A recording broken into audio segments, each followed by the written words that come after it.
Bine ne-am regăsit, dragi prieteni! Astăzi vin cu vești bune, cu vești chiar foarte bune.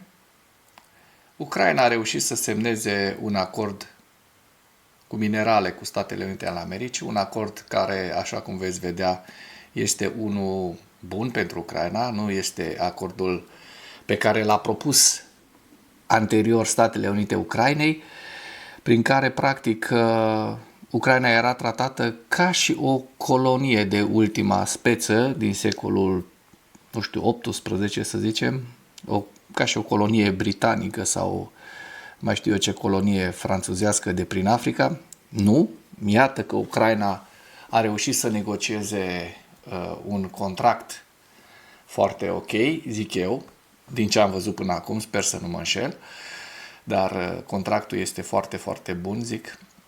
Și lucrul acesta este îmbucurător pentru că ne dă speranțe, lucru care în ultimul timp, așa cum am văzut, Trump a declarat ieri contradictoriu niște lucruri față de ce declarase la Vatican în weekend, dar iată, faptele sunt în cealaltă direcție. Deci nu mai știm ce să mai credem despre administrația Trump. Probabil că joacă la mai multe capete. Nu o să-l absolv de vină pe Trump și administrația sa pentru tot ceea ce a făcut negativ până acum, dar se pare că Keir Starmer și cu Macron, așa cum vom vedea în acest material, pentru că vă voi arăta o știre foarte, foarte interesantă, acești doi oameni se pare că l-au influențat pe Donald Trump să revină asupra unor decizii și să fie mai maleabil cu Ucraina. Vorbim despre un articol din Politico pe care vi-l prezint în acest moment. Macron și Starmer l-au convins pe Trump să se răzgândească în privința lui Putin, spun jurnaliștii de la Politico. Președintele Trump și-a schimbat retorica față de liderul rus Vladimir Putin după luni de eforturi diplomatice discrete din partea premierului britanic Keir Starmer și a președintelui francez Emmanuel Macron. Conform publicației Politico, schimbarea de curs a lui Trump a fost rezultatul unei colaborări pe termen lung între Londra, Paris și Washington. Starmer și Macron au încercat să-l convingă pe președintele SUA să reducă presiunea asupra lui Volodymyr Zelensky și să-și îndrepte o parte din furie asupra lui Putin, folosind argumentul că Putin îl făcea pe Trump să pară prost. Criticile publice ale președintelui SUA la adresa lui Putin le-au permis diplomaților din Londra și Paris să-și strângă pumnii în semn de discretă satisfacție. Eforturile lor din ultimele 3 luni păreau să dea roade.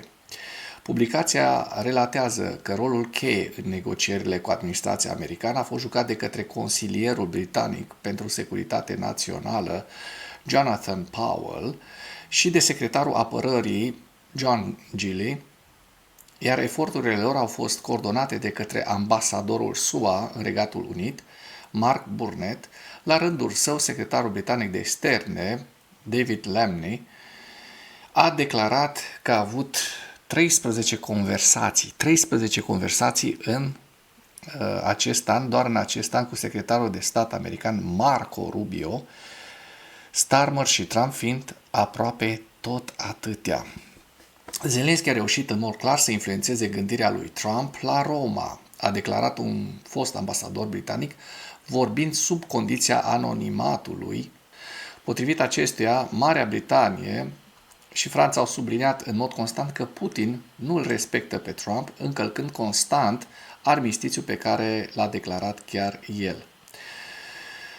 El a sugerat că a devenit o problemă deosebit de sensibilă, deoarece Trump este sensibil la pierderea de vieți omenești, îl deranjează cu adevărat. Îmi cer scuze pentru aceste reclame care vă apar aici, ba de Antonescu, ba lui Ponta. Sunt reclame țintite de Google Ads, n-am ce să fac când intru pe site-urile ucrainene, iată, și în acest moment sunt atacat, ca să zic așa, de aceste reclame. În acest moment, Trump și-a dat seama că nu poate avea încredere în Putin. Asta repetă constant președintele Macron și încearcă să-i transmită lui Trump. Aceasta este strategia noastră actuală, a confirmat un oficial francez anonim. Însă Marea Britanie și Franța așteaptă acum cu nerăbdare să vadă dacă poziția mai dură a președintelui SUA față de Putin va depăși nerăbdarea sa de a merge mai departe, relatează Politico. Stephen Piffer, cercetător senior la Brookings Institution, a remarcat de asemenea că Trump avea un punct orb față de Putin, care ignora solicitările SUA, dar recentele sale declarații de pe rețelele de socializare sugerează că a început să simtă că Putin îl folosește, a spus Piffer. Și acum vreau să mergem la cea mai importantă știre pe care o avem de prezentat astăzi. Ucraina și Statele Unite ale Americii au semnat un acord privind resursele subsolului. Ministrul Economiei din Ucraina, Iulia Sviridenko, și secretarul trezoreriei din SUA au semnat un acord privind mineralele. Apare această informație atât pe Facebook-ul doamnei Sviridenko și pe Departamentul Trezoreriei de Stat a SUA. Împreună cu secretarul trezoreriei SUA, Scott Bessent, am semnat un acord privind înființarea fondului pentru investiții pentru redresarea SUA-Ucraina.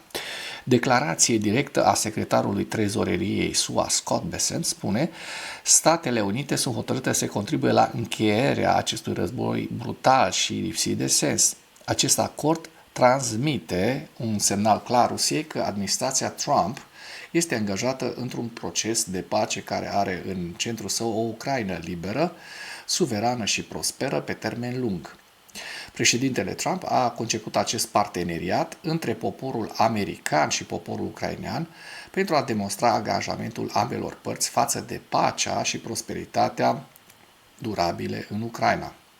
Și ca să fie clar, nicio națiune sau individ care a finanțat sau a furnizat mașinăria de război rusească nu va avea voie să beneficieze de reconstrucția Ucrainei, adică China. China ar fi putut să beneficieze, dar ei nu vor beneficia.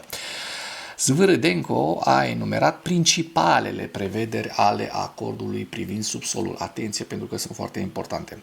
1. Toate resursele rămân în proprietatea Ucrainei. Acest lucru este stipulat în acord. Fondul de investiții este creat în proporție de 50% cu 50%, 50-50. Ucraina și Statele Unite vor gestiona în comun fondul, nicio parte nu va avea o voce dominantă, deci egalitate. 3. Acordul nu prevede modificări în procesele de privatizare sau în managementul companiilor de stat. Acestea vor continua să aparțină Ucrainei.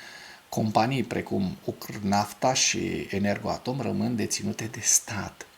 4. Acordul nu conține nicio mențiune despre vreo obligație de plată a Ucrainei față de Statele Unite. 5. Acordul este conform Constituției și nu schimbă cursul integrării europene, foarte important. 6. Documentul este în conformitate cu legislația națională și nu contravine nici unei obligații internaționale a Ucrainei. 7. Fondul va fi alimentat exclusiv cu venituri din noile licențe, vorbind despre 50% din fondurile provenite din noile licențe pentru proiecte în domeniul materialelor critice și al petrolului și gazelor, care vor merge la buget după crearea fondului. Veniturile din proiectele deja începute sau veniturile bugetate nu sunt incluse în fond. 8. Modificările legislative sunt doar țintite. Singurele cerințe pentru funcționarea fondului sunt modificările aduse codului bugetar. Acordul în sine trebuie ratificat de Rada Supremă. 9. Statele Unite vor ajuta Ucraina să atragă investiții, tehnologie și inovație prin intermediul agenției DFC, Development Finance Corporation, și 10. Veniturile și contribuțiile fondului nu sunt supuse impozitării nici în Statele Unite ale Americii, nici în Ucraina. SUA contribuie la fond, pe lângă fondurile în sine, pot face acest lucru și cu ajutorul unei noi asistențe, spre exemplu, sistemele de apărare aeriană pentru Ucraina. Ne așteptăm ca în primii 10 ani profiturile și veniturile fondurilor să nu fie distribuite, ci să poată fi investite doar în Ucraina, în proiecte noi sau în restaurări. Aceste condiții vor fi discutate mai departe. Deci, oameni buni, este un adevărat decalog. Îmi pare bine că am prezentat acest acord, pentru că, așa cum apare în acest moment, este un acord foarte bun pentru Ucraina. Foarte bun, un acord nesperat de bun. Se pare că toată acest joc de glezne al administrației Trump a fost doar o încercare de a scoate cât mai mult, dar până la urmă ucrainenii au avut răbdare și au avut niște negociatori foarte buni și iată au reușit să facă un acord bun, atât pentru Ucraina cât și pentru Statele Unite ale Americii, și un acord care nu intră în contradicție cu interesele Ucrainei și ale Europei, ale Ucrainei de a intra în Uniunea Europeană și ale Uniunii Europene de a primi Ucraina în Uniunea Europeană. Așadar, avem motive de bucurie, motive de optimism.